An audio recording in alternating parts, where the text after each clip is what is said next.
Okay, well, it's an honor to be here. I am humbled and incredibly excited for this experience. It is humbling, first of all, because I have so many people that are at this conference that I'm just honored to share the stage with.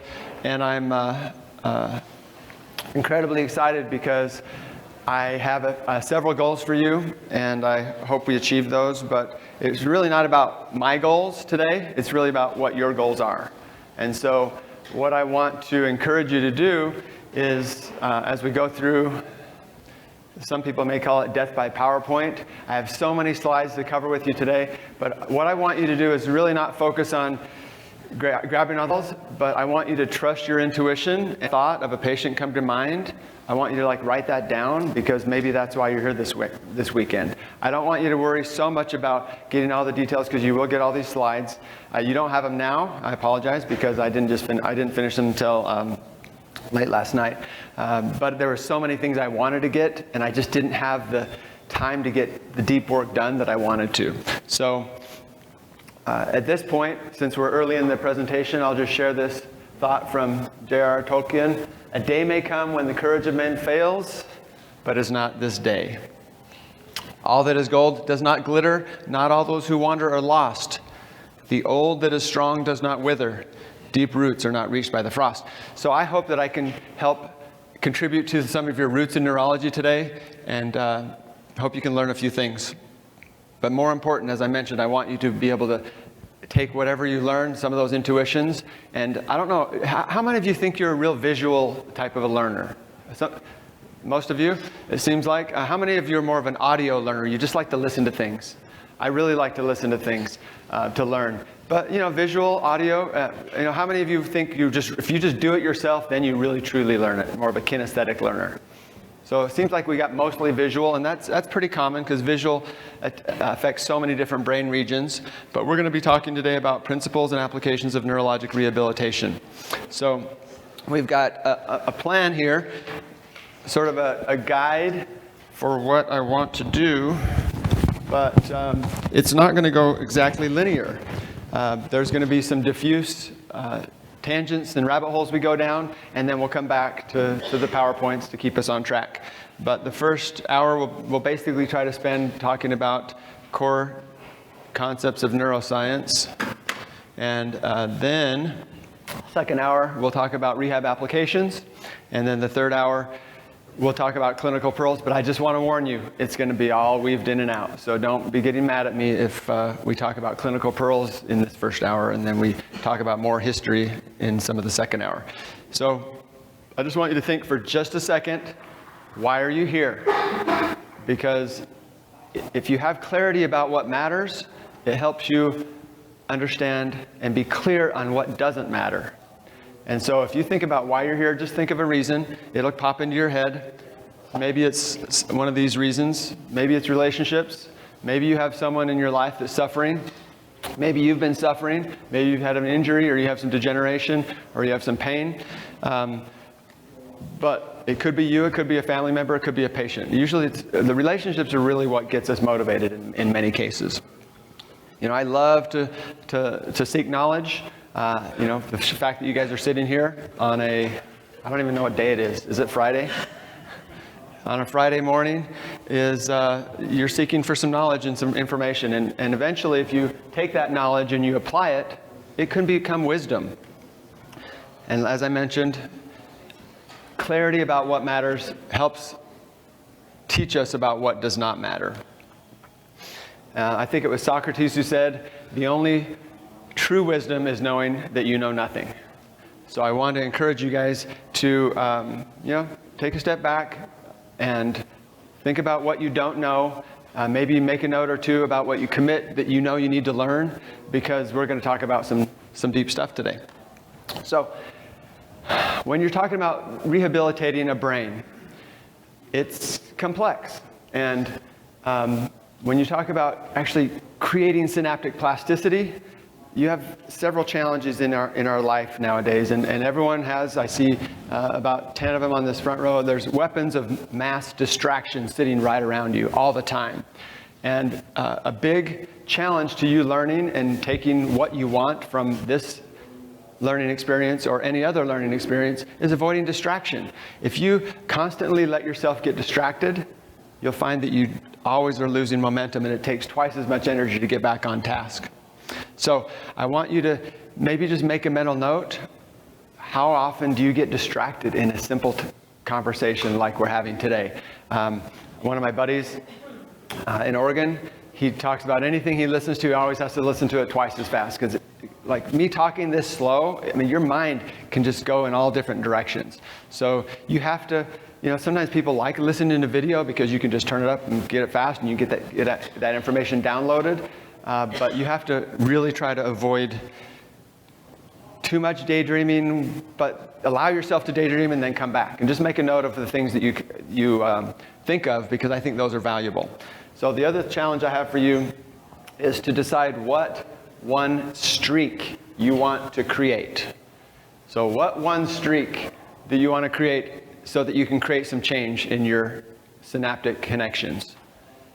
So the fact that you're here learning or reviewing, I mean, I doubt that I'll tell you anything brand new that you've never heard before. If you've been in the neurology learning environment for a few years, you won't hear anything brand new, but I'm going to just package it a little bit differently so that you can maybe change your life in a better way. And then when you change your life, you can also change others. So a streak, do you guys know what a streak is? I mean, it's like winning streaks and losing streaks and those kind of things. A lot of statisticians like to keep track of those, but I want to encourage you guys to create some streaks in your own life. Because when you create a streak, you get a certain reward, and certain parts of your reward centers in your brain fire off. And when you get that streak and you see those days accumulating where you've done a task that you decided was important, you all of a sudden start to get a whole new synergy for your brain connections. That's a new type of reward. So I read a book that talks about some of this. There's several great books I'm going to discuss in here. So I've got a whole bunch of references at the end. If I don't get to them, those are really, really good books that will help you learn more about neuroplasticity. And specifically when I say, I love reading papers. Papers are great. I have a paper that I'll mention a little bit later that's only 178 pages when we talk neurotherapy. But I like books because people compile all different types of papers and they take their thoughts and they put it all together. I just love reading books about this. So I really recommend that you read this book, Deep Work, or listen to it on Audible. It's fantastic. So there's basically two attributes that you need to learn and master in order to thrive in this new economy. And it's not just about healthcare. It's just in this whole economy. You need to be able to master hard things and do it fairly quickly. In order to master hard things, you need to be able to focus. So you can't always be constantly distracted like so many people. If you think about what you can get compensated for in this life, in the economy, you have to create value for people.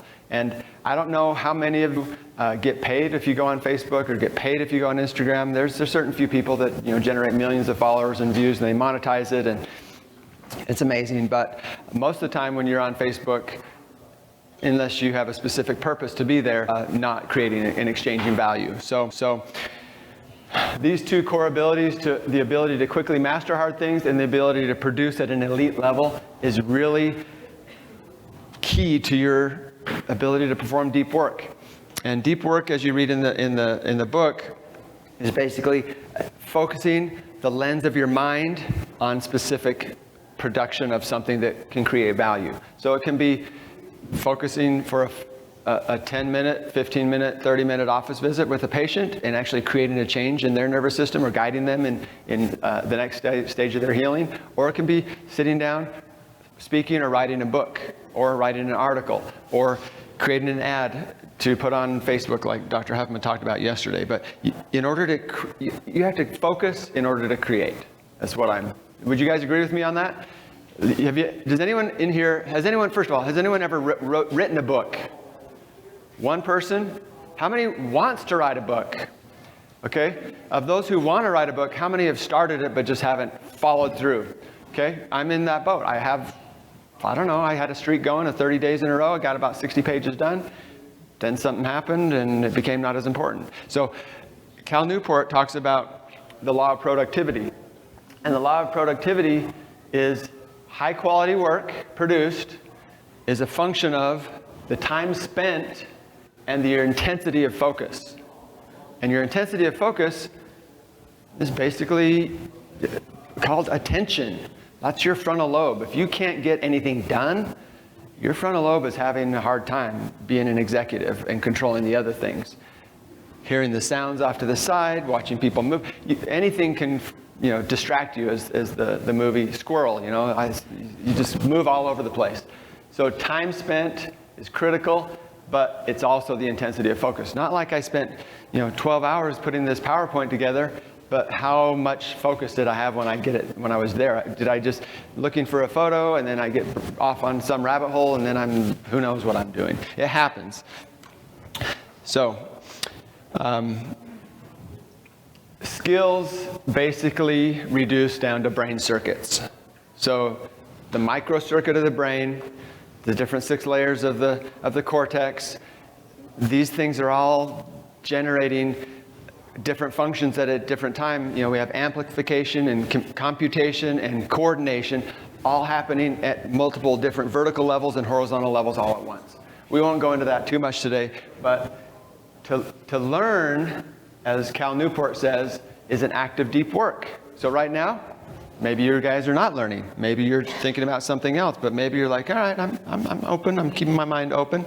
And but you have to be able to focus for sometimes, which is why I'm so glad I was able to spend more than just 50 minutes with you today so I could share with you some of these ideas. It just takes a little bit more than 50 minutes to develop some of these thoughts. So we'll be weaving in and out. And when we talk about momentum, does anyone know how many gallons of fuel it takes to get the space shuttle sort of in the atmosphere? Like 938,000, according to somebody. It takes about 50% of that fuel, of that 938,000 gallons of fuel, just to get the space shuttle off the ground. 50%. Look at the fuel tank is bigger than the space shuttle. And at some point you got to let it go. But the cool thing about momentum is once you get momentum, then, Newton's first law, something in motion will tend to stay in motion. And then unless it's acted upon by a force. So once you get into the atmosphere and now you're going hundreds of thousands of miles an hour and it doesn't really take as much fuel. So that's one thing that you should seek if you really want to achieve something, a legacy with your patients or create a book or create a course or something. You have to create some momentum and there has to be consistency. Day in, day out, day in, day out. Now, Cal Newport talks about a challenge that you can take or not, but he talks about just in the next 2 weeks, can you challenge yourself to spend 2 hours, well, he says 4, but if you really can't do 4, 2 hours uninterrupted on something that's a high value task for yourself. Can anyone, 4 hours, that's a lot of time. I spent probably 6 hours straight last night working on this PowerPoint because it was important to me, and I'd been writing notes and notes and notes and reading, and I've been preparing for this for the last 11 months since I found out I was going to be talking. So there's lots of energy that's gone into it, but to finally get it all to come to a head with a space shuttle picture, that takes some effort. So here's my formula for the neurological law of healing, and it's based on Cal Newport's formula, and that is that synaptic connectivity is a process or a function of deliberate practice times adequate fuel delivery to involved cells.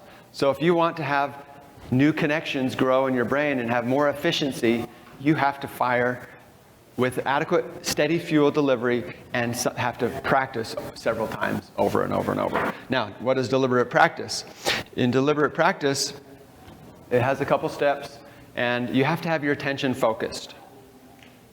I spend a lot of time in my service organization with 12 and 13-year-olds. And I don't know if you've ever worked with 11 or 12 or 13-year-olds. especially boys, they really don't have a lot of focus. I mean, it can seriously take 15 minutes just to get them to pay attention to one thing that you're talking about. And I taught them something that hopefully it'll be memorable for you. In order to, like, this is what our brain and our frontal lobe does for us. If you can remember this, all of our brains need air, A-I-R, right? So if we just have attention and then we inhibit the distractions and then remember what we need to do, we start to have function. And so this is something about focused attention. You have to focus on the skill or the idea or the concept that you're trying to master. And it takes energy. Like a lot of what our brain does, maybe 90% or more has been estimated, is about inhibiting stimulus that comes in. It's not about just processing the vision, processing the sound, processing the forces of gravity. It's about inhibiting and integrating and sort of calculating and computing and getting rid of things so you can actually have function. And in order to become efficient, you have to receive feedback. You have to know if what the task you're attempting to do is correct or not. Can you think of any examples of a task like this that requires deliberate practice in your own life? What kind of tasks or skills do you need to have? Yell it out. Examining a patient. It does take skill. You have to observe, and we'll talk about my steps that I've learned and implement in my practice every day, and all of you do too. So examining a patient takes skill and practice, right? Any other skills in your life? Maybe when you were a child, anything that you remember that you had to learn? Musical instrument. Okay, I really wanted to ask you guys this. How many of you have ever taken a piano lesson? Like 90% or more. And how many of you still play? Like 7 of us. Okay. So do you feel like if you had to, so how many of you can read music? So that's like a language, isn't it? It's amazing. You need to get feedback, and that's why it's really important to have teachers and go to a lesson every week or every other week, and you continually get feedback. But then what do they tell you to do? First you disappoint them and you hang your head in shame because you just disappointed them, and you know a recital's coming up and you're going to be just embarrassment to the whole community. What's coming up in a week if you don't put some focus? You have to practice, right? Now, when I was young, when I got home from school, I would have to practice, and my friend was sitting there waiting for me because we had to go play. And we had 10 cotton balls on the piano, and I had to play each of my songs 10 times, and then I could go play. And I actually learned a lot of things, and I still play music and love music to this day. But there's a lot of things I didn't learn in doing the 10 cotton ball method, but it was productive. Now, I have a picture of a steam locomotive, and these things are powerful. I try to find a picture that shows how many. You can have hundreds of trains, cars pulled behind this, and there's so much momentum.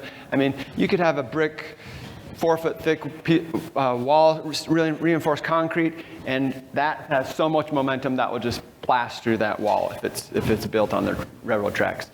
But if you just take a little teeny 2-inch block and put it in front of that wheel on that track, you can stop that whole 250,000 horsepower engine from even moving more than a foot.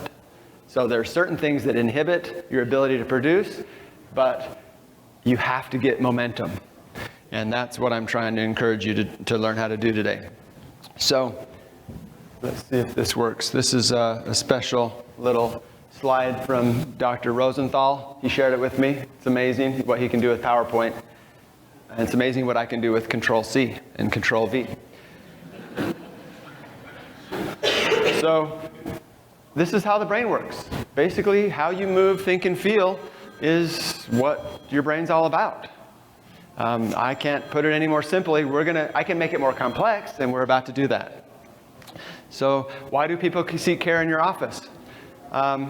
It's pretty much deficiencies in how they move, think, and feel. we have to help people rehabilitate so that they can move, think, and feel better. And it's all about a hierarchy. What's more important to them? And you have to think, well, why am I motivated to learn this? Why am I motivated? You have motivation to sit in this traditional learning environment. We don't get to involve you a lot because I have, so much I want to share with you. But I hope that you take the video and whatever notes and inspirations you have as we're going through this, that you take it and you make it part of your learning. So motivation, what part of the brain does that come from? Just yell it out. Frontal lobe comes from motivation. That's our executive function. So if you're not motivated to do anything, you might want to, find ways to activate your frontal lobe. Maybe it's neurotransmitter support, maybe it's decreasing inflammation, and maybe it's just moving your body. Move your body more and you'll have more frontal lobe activity. So if you think about what motivates people to seek treatment and pay for it, pay good money to sit in your office, most of the time it's problems with how movements are generated in the brain.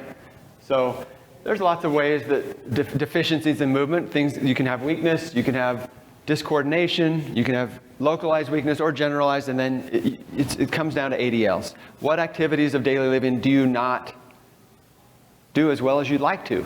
I mean, I tell my patients, as long as there's two things in this world, I'll always have a job.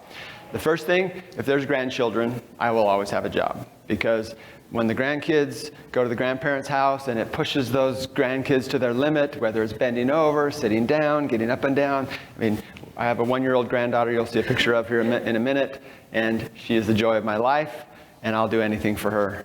No matter what she wants to do, I'll let her do it, because it's helping develop her brain. Oh, and the other thing, if there's grandchildren and computers, technology, I'll always have a job. I didn't show you a picture. I didn't download the picture because I got distracted, but I have a picture of a patient, a little 4-year-old kid sitting on a chair while his mom was getting adjusted. He's looking at the phone, and his head is literally, it's like one of the worst postures I have ever seen, and I asked the mom if I could take a picture of it, but I don't have it here to show you. So I have a couple cases for you to look at for a moment. This is just some examples of some pre and post. This is Millerad, and all these cases have given me permission to share because they want me to help other people understand. And so Millerad came in 2013, and I treated him for a motor vehicle collision for about 2-3 months, and he had a claw hand, he had severe intention tremor and spasticity and cogwheel rigidity in his arm when you try to move it. Big, huge scar that he'd had a roto-rooter carotidectomy. And, but that wasn't what he came to see me for. He came to see me for his neck and back pain. And we worked on him okay. We had some good results, decent results. He invited me over to his house for a traditional Serbian-Croatian Christmas dinner that I brought my kids to, my 3 boys, and my wife refused to come because the food was just too weird. But anyway, let me show you what Millerad did. So this is when he came back. He had another accident, and so he came back to see me about 5 years after his first time. But I diagnosed him with a brachial plexopathy, and of course he had his stroke that he'd been diagnosed, and he doesn't have the most healthy lifestyle, but he is the sweetest man. So just watch this video. You'll see him, he's listening to his son translating for him. So this is our first day. So when you do finger to nose, a lot of times you'll be in this position anyway, but he was always in this position. He couldn't. So that if you notice it, his hand is very, and this is a classic problem with, finger to nose. You guys ever use that in your practice? It's a really good biomarker. So, what would you think is the level of his lesion? Just yell it out. Bad? Where's his problem? cerebellum is definitely a consideration. Frontal lobe's a consideration. Parietal lobe's we'll never know until we start to examine him a little bit more. So that was in November. We treated him for, he wasn't super consistent, but we treated him for months, and then he just wasn't getting better, really. And so I had to like go outside of the box and say, all right, adjusting his spine really wasn't helping him. Therapy really wasn't doing it. The passive therapies we were employing. So I had to try to I decided that we were going to work on some of the coordination and timing issues. And if I could get those timing issues better, then maybe the firing down to his spine and control would help his spine be able to sort of accept the things that I was doing. So, 4 months. Did we get any momentum on the finger to nose in 4 months? The right is actually better. Now we're checking some open and close function. He's just very stiff. Just couldn't really open and close. So then I just said, well, let's just try a few things. We did some ball bouncing, and you won't be able to hear it on the microphone. We did some ball bouncing, and I think I did some finger to nose, but I resisted him through it because he just was all over the place. His spindle feedback to his cerebral cortex wasn't working, is my hypothesis. So I just said, well, all right, let's do some resisted finger to nose and some ball bouncing, and let's see if it's any better. And it actually was. So I was like, well, it's a little better, so maybe we'll do more of this. I think it was the same day, but he wore the same 3 shirts pretty much. So I had to really look at the date. So once again, we have trouble with. So I put him in upright just to see if that was a little better. And then I decided, hey, I started doing some ball tossing. That means you have to catch the ball. And I really love these fitness balls called from Tune Up Fitness because they have they're big and they have some density to them. And they bounce not too crazy, but there's a density and a feedback. And so I started having him bouncing and letting his hand go open. And I started to see a little more improvement. So let's look. So then I can't remember exactly. I'll show you the rehab that we did. But what happened is his English wasn't very good. And my Serbian and Croatian was starting to improve. So I knew how to say pain and open your eyes. I've forgotten now because I haven't kept it on my streak list. But I started to be able to communicate with him pretty well. And his English really wasn't getting much better. And so I told him, I want you to do 10 to 50 of these ball bounces where you open your hand and catch it. And open your hand and catch it. Because a lot of times in strokes, you have this lack of inhibition of flexor response. And so he just was like this all the time. And so he pretty much, it's what's called learned disuse. When he had his injury, he all of a sudden didn't have use of his control for a while. And because yesterday he didn't have control, he stopped firing those circuits that needed that pathway. And so I started having him throw, catch. Not just throw and catch, but open, wide, and catch. And I said, I want you to do this 10 to 50 times, 3 times a day. He's like, okay. And I'm like, you understand that? 10 to 50 times, 3 times a day. He says, yes, I understand. So he goes, and he comes back. And you'll see what happens. Did you check any eye convergence or anything?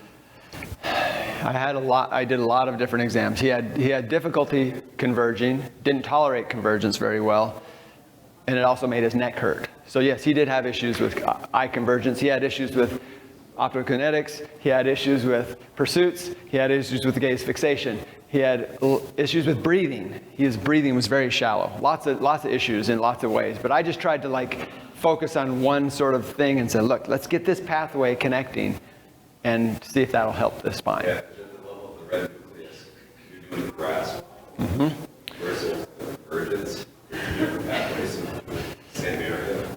So I was just wondering if you.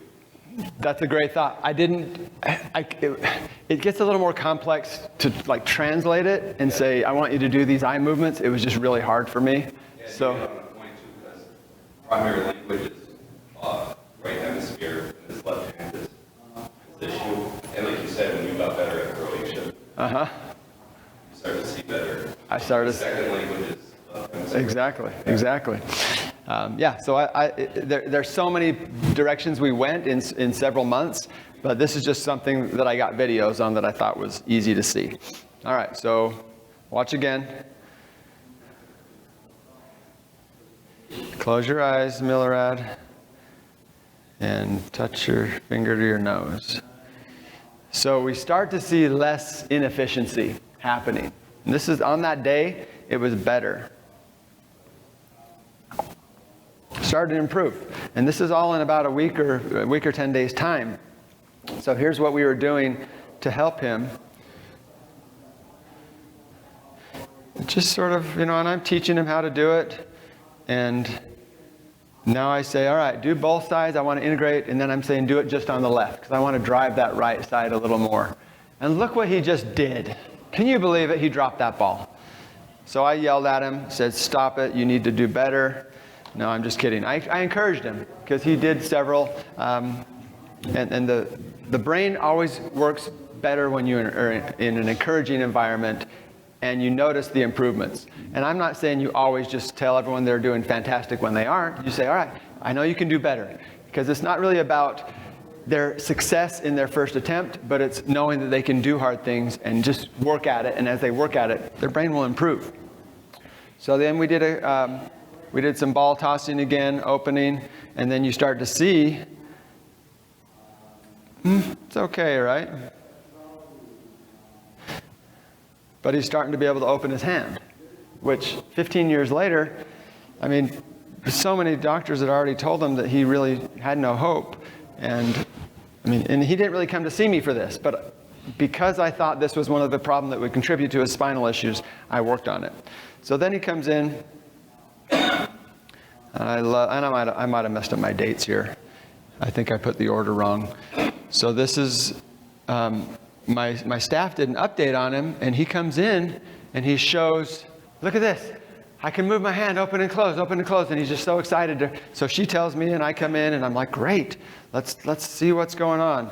And he's just so happy that he can really start to open his hand. And basically what he'd done is 3 times a day for 10 minutes, he did this bouncing thing. 10 minutes. And I totally, I'm like, what did you do? He's like, you see that smile? I said, what did you do? Being bouncing the ball? He says, I don't know. Yes, I guess. So it's just funny, but he starts to have this animation as his brain is starting to function and more pathways are starting to connect. Now, on the eye movement part, you're bouncing this ball, your eyes are doing this, you're up and down, you're predicting, your cerebellum's getting involved. There's just so many things. And so that's really powerful. So speaking of the study that I mentioned, I put a link in here for you for this study you can get online. The Cochrane database did a study on mirror therapy, which basically 178 pages. If you want to see the review of pretty much every study that's been done on mirror therapy since like 1980 or 90, whenever Ramachandran invented it, it's all in this paper. So I read through it. I took the highlights out. And basically, what it shows is mirror therapy is effective. It's a little more effective in the upper extremity than lower. And it's better for weakness than it is for pain. But Ramachandran started using that therapy for pain in amputees. But you can read all about that. And basically, if you don't know about mirror therapy, you can get a box like this. But you can also just get a cheap mirror from $1, stick it on a little box, vertical, and then cut a hole in the side, and then you stick your affected hand in it, and then you put it in midline, and you look at your reflection of your good hand, and you can do brain activities. And it's sort of fun. The patients really like it because have you ever played that game where you sort of stand next to a tall mirror and you stand next to it and you go like this and it looks like you're sort of floating up? That's what happens. It's sort of enamoring. It's fun. And so if you can make therapies fun, so much more fun. It's so much more effective in activating more brain areas. But I've used mirror therapy for chronic pain. I've used mirror therapy for strokes. I've used mirror therapy for post-brain surgery where they lose fields and function of their legs and arms. But and this little pearl right here, you need to remember this, because this is something I got from Dr. Rosenthal when we were taking our master's course at Parker, is that you can use photos and videos of someone's dysfunctional part to totally change what their brain perceives. And it's just a game. So for instance, I've had a frozen shoulder patient. I don't have videos for you, but a frozen shoulder case, a post-rotator cuff repair surgery, and it was a, 86-year-old young lady, and she just couldn't move her arm after the surgery. So what I did is I took a video of her, and I said, all right, move your arm like this, and do that 3 times, the good arm. And I videoed it, and then I had her look at it, and I said, just watch it. And I had her watch it, and I said, just pretend this video is like a mirror of you, because she already knew she couldn't move her arm. But what we did is we had her watch herself and sort of play a mirror game with the video, just on a little phone. I think I did it with my iPad, and within 5 minutes, she was able to go like this.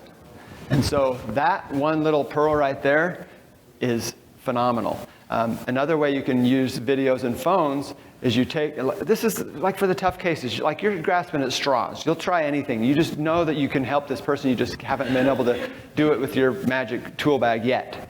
Another thing is you can take just a photo of a painful extremity. It works really good with extremities in the feet and the hand.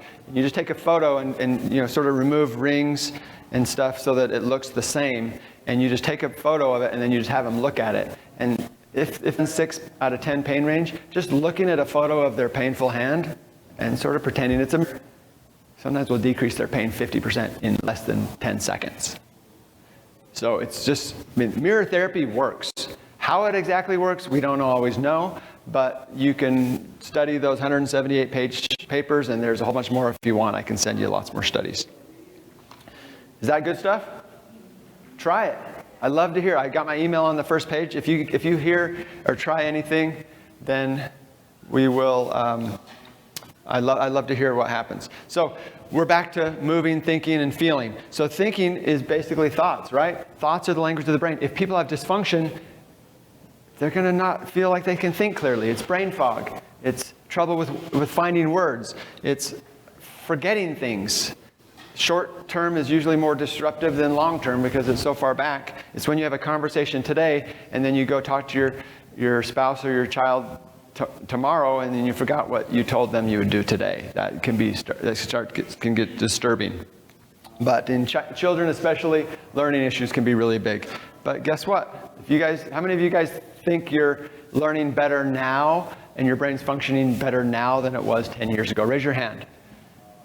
I am so much more skilled at learning and grasping difficult concepts now than I was 20 years ago. I was smart then, but now I feel like I just really have a hunger and I have reasons. This is probably the most key. I have more and more reasons. I have people who are paying me and people who I don't know yet who want to pay me to figure out how to help them. So I have reasons. All right, and then feelings. So feelings are really what we call the language of the body. How you feel is how your body perceives itself. If you have acute pain or chronic pain, acute pain we want to get out of, but we know that can be good at times to warn us not to do the things we shouldn't do. But chronic pain just really doesn't have a lot of good use in life, is my opinion. So you can also have altered sensations like paresthesia. Anxiety and depression are really bad feelings. People feel like they're in fear. We had a great talk yesterday. There they are, the mats right there, talking about fear extinction. Loved it. I'm going to go through it. I'm going to listen to it probably 5 times, and I'm going to share all the pearls with my patients, because I never really intended to be a neurologic practitioner that treated anxiety. It just wasn't. I wasn't excited about it, but when you have anxiety that limits you from doing all the other things, you better get good at it, because people who don't move well and who don't think well eventually end up not feeling well, and it creates a lot of upset. But also fatigue is big. Efficiency. We just got to get people's brains functioning more efficiently. So how does learning and neuroplasticity occur? Basically, we learn by trying, we learn by doing, we learn by failing, and then we learn by doing. And there's something called the compound effect. You can learn more about that later. All right, so let's talk about some different mistakes you may have done in the past. Maybe you're doing it now. So there's ways to really mess up your ability to learn. I'm going to teach you those right now. Just get isolated socially. Just be alone. Just don't interact with a lot of people, and that will really help you mess up your learning. Also, minimize the amount of sensory input you get. That will really help you mess up your learning. Don't have a lot of, look what I did. I put this all in gray. I didn't have time to make it all colorful for you, but maybe before I upload it, I'll make it nice and colorful. But sensory deprivation will diminish your ability to learn. And then make sure you just hold completely still. Don't move, don't fidget, don't walk around, don't write anything down, don't ask yourself questions. Just only focus on what the teacher wants you to focus on, and then you'll be in a traditional pattern. And then just study only for the test. Whatever the test is going to be asked, only learn just limited to that. Okay?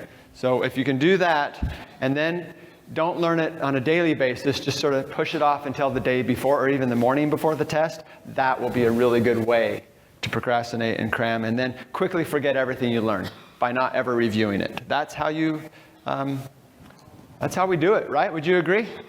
A lot of times in school, I just have to share this one little story, because my two of my younger sons, I have 3 boys, and when my second son was in 5th grade, he started having a whole bunch of trouble with learning. And he had a recent concussion, but I didn't know it at the time. He had fell on the playground and split his head open. We got his staples all put together and stopped the bleeding. And then pretty soon, within a few months, he started having all this trouble in school. But I didn't put it together for like 6 years. And so we had to move him out of a school because he was getting bullied, and the teachers wanted him on medication, and I just wasn't going to do it. And so we put both of our kids in this private school, and it was great. 14, 15 kids in a class. Everyone loved him. Trevor still did really badly in school, but they loved him at least, and so he felt like valued.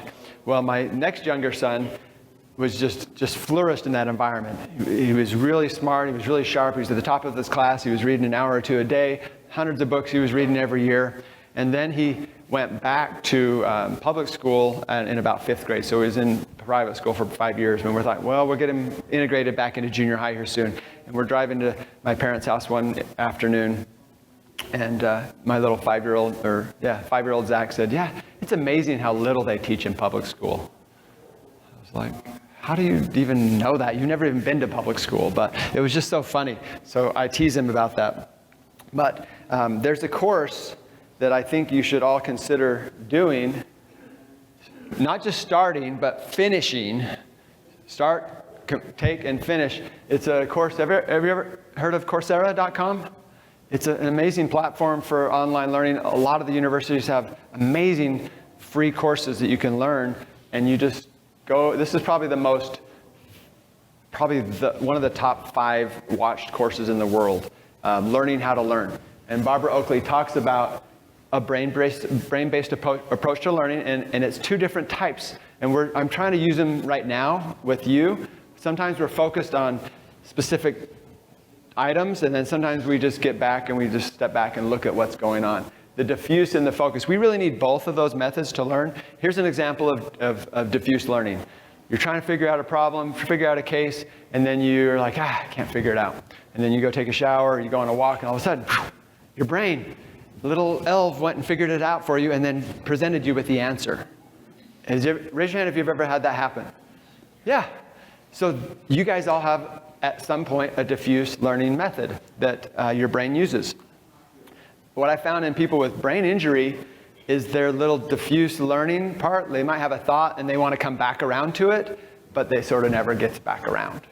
And so if you start to see people getting little inspirations and getting intuitions and solutions to problems as they're going through a brain injury rehabilitation care, then you'll know their brain's coming back online, because all those connections are starting to improve. So let me give you some advice on how to study and learn. It's also advice on how to rehabilitate brains. So you want to follow a path. Now, I don't know if you can see this picture very well, but this is just a hike that my son and I went on, a 50-mile hike. It took us a week to go from the Uinta Mountains, Mirror Lake, all the way over to, I can't see the number. 1 minute. We went to from Mirror Lake to Moon Lake, and we hiked through the Uintas about 5 to 10 miles every day, and then we camped at the lakes and went on. But the only way we were able to make it to our destination was to follow a path, and this is through a little swampy area that we followed through. So, second thing I'd recommend is, if you really want to learn, you need to visualize and draw your knowledge. You know, there's YouTube sites, Draw It to Know It, but you need to draw it. And I will say, whiteboards are amazing. Get a big whiteboard, draw your things out you're trying to deal with and function and wrestle with. And part of that is learning spatially. I especially like the big whiteboards where you have to draw something here and then walk over here and draw something else and then make those two integrate. It's really important for our nervous system evolved embryologically to be aware of where you are in space. And if you just sit in one small space and never get out of that space, you are not using all your senses and you won't learn as well. So I mentioned earlier how to mess up your learning. It's really important to learn socially. Like, you should have a couple neurologic buddies that you bounce ideas off back and forth once a week or a couple times a month, and it will make a big difference in what you learn, retain, and remember. And make sure you write things down, because you'll talk about things that you won't remember. So that's learning socially. And then one thing that's really important is creating a link to other things you actually know. So when you're trying to learn something new, don't just try to memorize this, big unwieldy thing. You have to chunk it down. We'll talk more about that in a minute. But you have to link it to something you already know and are solid on. And most of us have a really good grasp of the physical world, so link it to something physical that's really understandable. Okay, so let's take a break. See you back in a few minutes. We'll talk about more neurologic reading principles.